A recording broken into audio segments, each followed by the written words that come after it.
Alright, what's up everybody? My name is Zant, and I'm making this video to shed some light on this trick that the Breath of the Wild speedrunning community has found over the past couple months that we've been having quite a difficult time implementing into runs due to just the nature of what is required to perform this trick.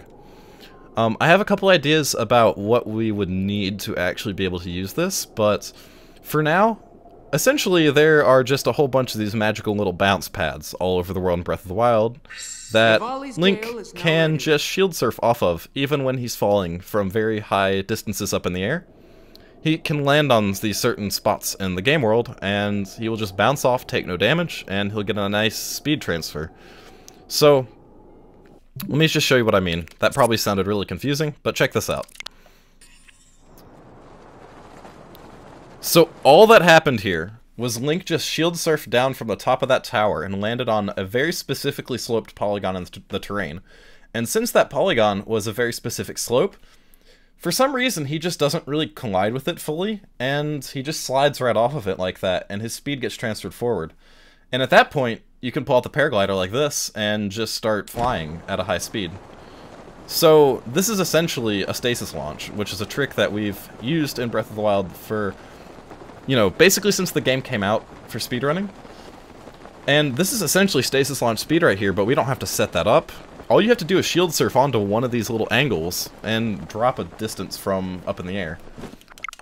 So essentially what I'm saying here is Breath of the Wild has a whole bunch of little jump pads all around the world in the form of these specific angles in the terrain that if Link decides to shield surf from high up in the air onto them, he'll bounce off and get that forward momentum like that, and be able to travel at high speeds.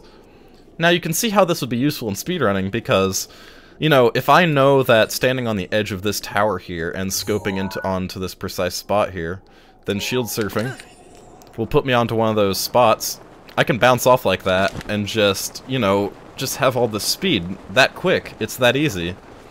So, what I'm asking and what my idea in order to figure this out is, we essentially need a way to figure out where these sloped terrains in the environment are. So, my main idea was first figure out the angle of that slope that Link can bounce off of. Now, with our current tools for Breath of the Wild, we really don't have anything that we can do this with. We would essentially need to get exports of the game's terrain in full and be able to figure out those angles in some sort of 3D program. And then from there, I think we could essentially just find a way to search parts of the terrain in a 3D program for certain angles. I know programs like Maya and 3ds Max literally have angle select functions. But the problem with that is I just don't know how to really get my hands on height maps or terrain maps for this game, and so far I've talked to a couple people in the modding community, and they said basically the actual terrain models are just insanely high file sizes, and nobody's really had much luck messing with them so far.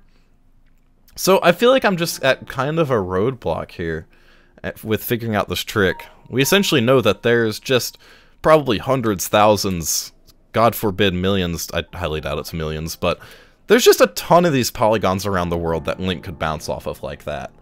And if we could just figure out some way to seamlessly figure out where they are, we could do these little tricks that send him flying into the distance, basically anywhere in the world, and really optimize what we're able to do as far as overall movement goes in this game. If anybody has any questions about this, feel free to leave a comment and let me know. But yeah, I will also put my contact info, you know, Twitter, all that stuff down in the description of this video, as well as a link to the Breath of the Wild Discord server if anyone wants to join with any leads or anything like that. So yeah, thank you guys for watching, and that's it for me. See ya!